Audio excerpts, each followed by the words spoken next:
Hello everyone! Ayan, kumusta po sa inyong lahat and happy Saturday. So for today's video ay tara at samahan niyo po ako magluto nitong ating isa na namang napakasarap na ulam. Walang iba kundi itong ating pork mechado and partner natin na fried chicken. So tara na guys at samahan niyo po ako magluto and enjoy watching po. Ayan. So ito yung ating niluto today dahil medyo special. Ayan, dahil ngayon yung may recognition yung aking bunsong anak. So second honor siya for supervisor list ng grade 12. So, tomorrow ang graduation niya. Kaya naman, nilutuan natin ng masarap na ulam ngayong araw. Itong ating pork mechado and fried chicken. So, yun na nga sa ating kawali. Maggisa lang tayo nitong ating bawang at nitong ating sibuyas. At pag nangamoy na yung bango o yung aromatic ng ating bawang at sibuyas, ilagay na natin dyan yung ating marami-raming kamatis. So, dito sa ating mechado, hindi na tayo gagamit ng tomato sauce or tomato paste. Kamatis lang po. So, medyo marami-rami lang na kamatis. Tapos yung pulang-pula na at hinog na. Dudurug-durugin lang po natin iyan.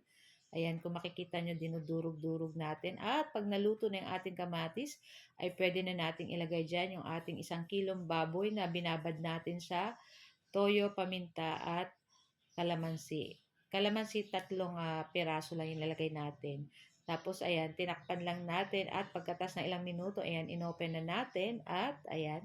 So, syempre, naglabas pa po yung tubig nitong ating pork at nung ating kamatis. At pagkatapos, ayan, pwede na uli nating lagyan, guys, ng tubig para mas lalong lumambot itong ating pork mechado na lulutuin. Ayan. Tapos takpan lang po uli natin iyan at lutuin natin ang mga 30 to 45 minutes. So, naglagay lang ako ng 1/2 pork cube lang po yung ating nilagay. Ayan.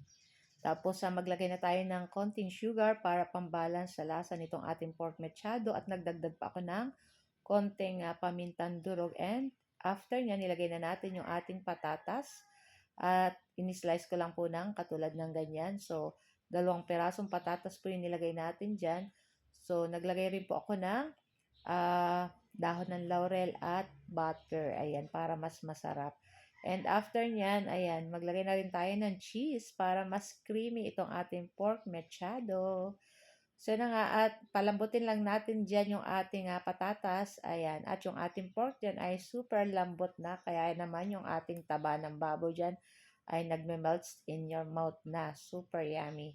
So na nga at nasa kabila nagluluto naman tayo dyan ng ating fried chicken. Ayan, lutuin lang natin yung ating patatas dyan and that's it. Ayan, ganyan lang po kadali magluto nitong ating napakasarap na pork mechado. So, ayan na nga at luto na rin to. So, i-transfer na po natin sa ating mangkok or sa ating plato.